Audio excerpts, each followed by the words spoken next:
ఆంధ్రప్రదేశ్ రాజకీయాల్లో మరియు social media వేదికగా ఇప్పుడు ఒక సరికొత్త వివాదం చెలరేగుతోంది. డిప్యూటీ సీఎం పవన్ కళ్యాణ్ తీసుకుంటున్న నిర్ణయాలు, ఆయన చేస్తున్న వ్యాఖ్యలు ఇప్పుడు ఆయనకే ఎదురు దెబ్బగా మారుతున్నాయనే చర్చ నడుస్తోంది. దీనికి నిదర్శనంగా తాజాగా ఒకప్పటి పవన్ కళ్యాణ్ అభిమాని, ప్రముఖ నటుడు రాహుల్ రామకృష్ణ సోషల్ మీడియా వేదికగా సంధించిన ప్రశ్నలు ఇప్పుడు పవన్ కళ్యాణ్ ను తీవ్ర ఇబ్బందుల్లోకి నెట్టేలా ఉన్నాయంటూ రాజకీయ విశ్లేషకులు భావిస్తున్నారు. గొడవలు పక్కన పెట్టి వాస్తవాలు మాట్లాడండి. పవన్ కళ్యాణ్ ప్రతి వేదికపై తన శాఖల గురించి, తాను చేస్తున్న గ్రామీణాభివృద్ధి గురించి పెద్ద ఎత్తున ప్రసంగాలిస్తూ ఉంటారు.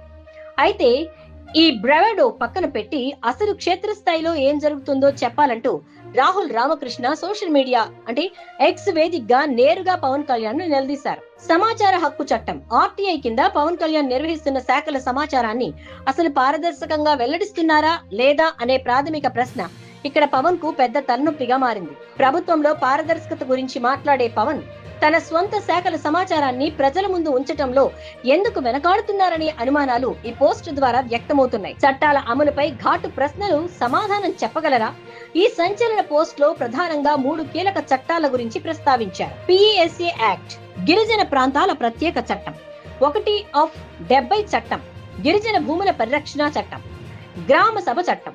ఈ చట్టాల అమలుకు సంబంధించి పవన్ కళ్యాణ్ శాఖ సాధించిన ఫలితాలేంటి అని రాహుల్ రామకృష్ణ గట్టిగా ప్రశ్నించారు. కేవలం ప్రభుత్వ రికార్డుల్లో అంకెలు చూపించడం కాకుండా ఏదైనా ఒక స్వతంత్ర సంస్థ ద్వారా ఈ ఫలితాలను వెరిఫై చేయించారా అని అడగడం పవన్ కళ్యాణ్ పాలనా దక్షతను ప్రశ్నించినట్లయింది. క్షేత్రస్థాయిలో ఎలాంటి మార్పులు రాకుండా కేవలం ప్రచారాలకే పరిమితం అవుతున్నారనే విమర్శలకు ఈ ప్రశ్న మరింత బలాన్ని చేకూరుస్తోంది. ఒక డిప్యూటీ సీఎం గా ఉండి ఈ చట్టాల అమలుపై స్పష్టమైన నివేదికలు ఇవ్వలేకపోతే అది పవన్ రాజకీయ భవిష్యత్తుకు మరియు ప్రభుత్వ ప్రతిష్టకు పెద్ద మైనస్ అవుతుందనడంలో సందేహం లేదు. ప్రశ్నిస్తే దేశద్రోహి ముద్ర వేస్తారా? ఈ వివాదంలో పవన్ కళ్యాణ్ కు అత్యంత ఇబ్బందికరంగా మారిన అంశం ఏంటంటే, ఈ ప్రశ్నలు అడిగింది ఎవరో ప్రత్యర్థి పార్టీ నాయకుడు కాదు, స్వయంగా ఆయన అభిమానే. మీ అభిమానిగా అడుగుతున్నా, ప్రశ్నించినందుకు నేను దేశద్రోహిని కాను అంటూ రాహుల్ రామకృష్ణ చేసిన వ్యాఖ్యలు పవన్ కళ్యాణ్ మరియు ఆయన ఆర్మీ తీరును ఎండగట్టేలా ఉన్నాయి. సాధారణంగా పవన్ కళ్యాణ్ ను లేదా జనసేన విధానాలను ఎవరైనా ప్రశ్నిస్తే సోషల్ మీడియాలో వారిపై తీవ్ర స్థాయిలో ట్రోలింగ్ చేయటం, వారిని టార్గెట్ చేయటం సర్వసాధారణంగా మారింది. ఈ ధోరణిని ముందే పసిగట్టిన రాహుల్ రామకృష్ణ ప్రశ్నించే హక్కు ప్రతి ఒక్కరికి ఉంటుందని, అభిమాని అయినంత మాత్రానికి బ్లైండ్ గా సపోర్ట్ చేయాల్సిన అవసరం లేదని తేల్చి చెప్పారు.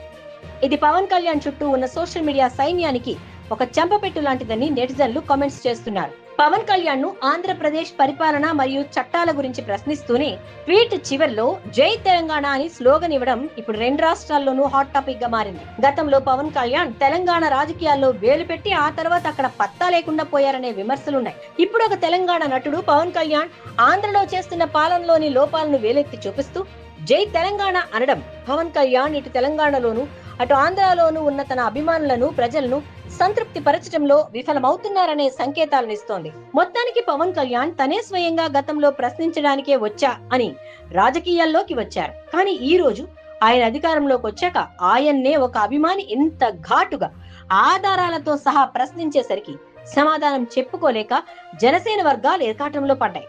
అధికారంలోకి వచ్చాక పారదర్శకత కరువైందని, చట్టాల అమలు కేవలం కాగితాలకే పరిమితమైందనే నిజాలు ఈ పోస్ట్ ద్వారా బయటకు రావడంతో పవన్ కళ్యాణ్ తీవ్ర ఇబ్బందులను ఎదుర్కొంటున్నారు. ఈ సంచలన పోస్ట్ కు పవన్ కళ్యాణ్ నుండి ఎలాంటి సమాధానం వస్తుందో లేదా ఎప్పటిలాగే మౌనంగా ఉండిపోతారో చూడాలి.